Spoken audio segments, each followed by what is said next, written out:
Bueno, la idea que llevo con este vídeo es intentar explicar una de las resistencias que se oponen a la marcha del vehículo. Una de las que hemos comentado es la resistencia a la rodadura. Bien, lo primero que os quiero contar es por qué se produce la resistencia a la rodadura.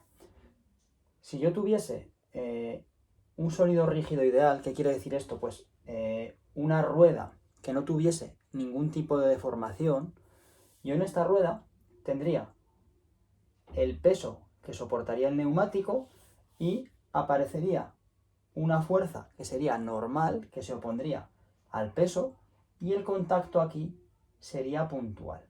Al ser el contacto puntual y estar las dos fuerzas perfectamente enfrentadas, aquí no aparecería ningún tipo de par resistente a la rodadura. Sin embargo, en un coche la situación no es esta. En un coche nosotros tenemos un neumático que es elástico. ¿Qué quiere decir eso? Pues que existe una deformación. No es lo mismo ver un neumático en un vehículo que está sin ningún tipo de carga que ver el mismo neumático cuando tú has cargado el coche. Ahí existe una deformación que va desde el neumático sin carga al neumático cargado. ¿Vale? Entonces, ahí hay una diferencia de diámetro del neumático, de radio del neumático. Entonces, eso también provoca que exista una huella. Es decir, el contacto no es como sucede aquí, que es puntual, sino que existe una huella.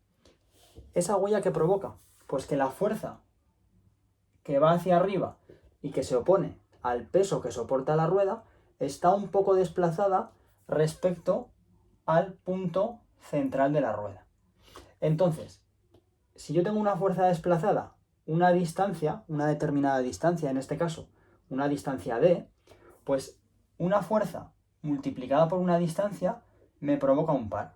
Y este par es lo que llamamos el par resistente a la rodadura. Es un par que se opone a que la rueda ruede. Pero ya digo, esto solo sucede porque los neumáticos que llevan los coches son neumáticos elásticos. ¿Vale?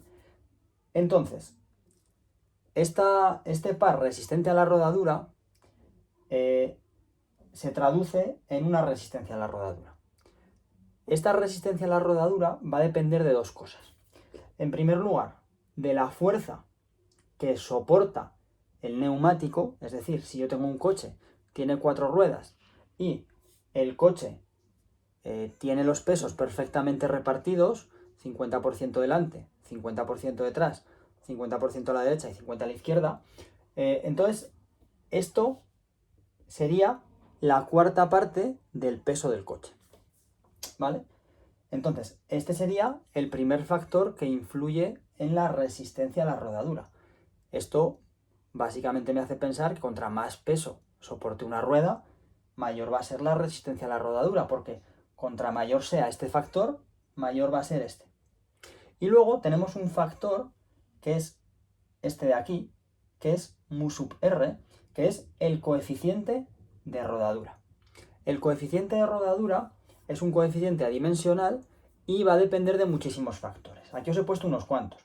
Pues bueno, este coeficiente va a depender pues, de la velocidad que lleve el vehículo. En función de lo rápido o lo lento que vaya, ese coeficiente va a variar. Va a depender de lo inflados que estén los neumáticos. Si va a haber más presión, si va a haber menos presión. Después, pues, del contacto o del caucho y del suelo. Según cómo sea el caucho y cómo sea la superficie del suelo, si es rugosa, si no es rugosa, si está mojada, si no está mojada. Después la huella, depende del tamaño de la huella del neumático, pues las dimensiones y también de la temperatura. Entonces, estos factores son los que van a modificar el valor del coeficiente de la rodadura.